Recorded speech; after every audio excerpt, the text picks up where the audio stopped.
Hello, my name is Abdul Momin and I am a registered dietitian nutritionist and a public health professional. Right, so if you have watched my yesterday's video, then you definitely know that in yesterday's video I talked about how you can maintain the health of your liver so that the normal and natural detoxification and cleansing process carried out by your liver is carried out in the same way. Now, before moving to today's topic, as I have already mentioned in my previous video, I'm going to bring a very good and a big surprise for my YouTube family just before the start of Ramadan. So stay tuned and do not miss any of my videos so that you do not miss that particular surprise, and believe me, you will definitely like it. Right, now coming to today's topic, today I'm going to talk about how you can maintain the health of your kidneys basically. So what can you do to maintain the health of your kidneys, what you should not do so that the health of your kidneys is not deteriorated. Right, basically there are two major things which I would focus on in today's video. Number one is proper hydration and number one is reduced sodium consumption. Now let's talk about proper hydration in detail. Now first of all, in order to maintain the health of your kidneys, you should be drinking enough quantities of water throughout the day. Now what is enough? It is not very simple to define enough when we are talking about hydration, because you know the water requirements or hydration requirements of each individual varies depending on a lot of factors, whether the individual is male or the individual is female, the kind of environment or climate or whether he or she is in, then the kind of dietary intake he or she has, then the kind of disease or health status he or she has. So there are quite a few factors which one needs to consider before calculating the hydration or water requirements of any particular individual. For that I would be making a separate video. As of now, you just need to make sure that as per your own water or hydration requirements, you should be drinking enough water throughout the day. Now, what I would like to focus on from my personal experience or from my personal practice is that whenever we talk about dehydration, that is deficiency of water in the body, we always consider summer season, because in Pakistan the summer season is quite intense. We generally tend to have temperatures of around 45, 48, 49 degrees Celsius. So naturally we are very much concerned about the water intake. Thirst signals are very high, so we are drinking too much water generally. Dehydration generally is not a problem during summer seasons. What is actually problematic in terms of dehydration is the winter season, because in winters temperatures are quite low. We generally don't get any thirst signals from the body. We don't feel like drinking water. So generally sometimes we do not drink water throughout the day except whenever we are having our main meals. So that is the problem where dehydration sets in. So you specifically have to take care of the fact that you do have to consider dehydration problem during your winter season. Now a few more pointers about the hydration status.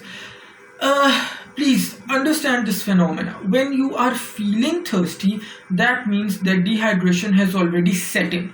Now your body is giving you signals to drink water because the body has already perceived that the water levels in the body have fallen. So you have to make sure that you keep on drinking enough water throughout the day, even in sips, so that the body does not reach the level where it has to give you signals that you are thirsty and you need to drink water, right? So it's not absolutely necessary that you are drinking one glass. I'm using glass because this is what we normally use in our common language. So it's not necessary that you drink complete one glass all the time, but you can just keep on sipping on water or any other thing for the purpose of hydration.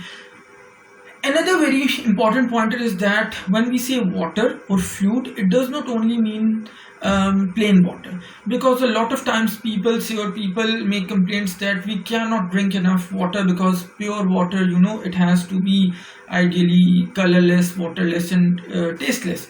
So they say that we cannot just keep on drinking water throughout the day. So please try and understand this phenomena, that when we say fluid, it does not only come from plain water. In fact, whatever fresh fruit juices you are consuming, whatever kind of milk you are consuming, then in winters we consume soups, we also consume milkshakes or smoothies, fruits blended with yogurts. So all these are giving you enough water. So you do not need any kind of you do not need to worry about this fact at all, that if you are drinking fresh fruit juices or smoothies or milkshakes or milk, so even then you are getting your water from there as well. And very importantly, please try and understand, there are quite a few fruits and vegetables which are super hydrating, which give you very good amounts of water, so you can make use of those foods as well. What kinds of foods are those? I would again be making a separate video on that, because that's a very, very interesting and good topic. Right, now coming to the second major pointer, that is reduced sodium consumption. First of all, let me tell you the recommendation of the World Health Organization, or WHO, regarding this.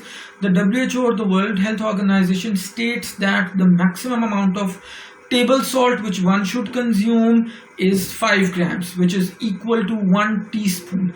And since the table salt is composed of sodium and chlorine, so the amount of sodium in 1 teaspoon is 2300 milligrams, or 2.3 grams. So that is the maximum amount of sodium which you should be consuming on a daily basis.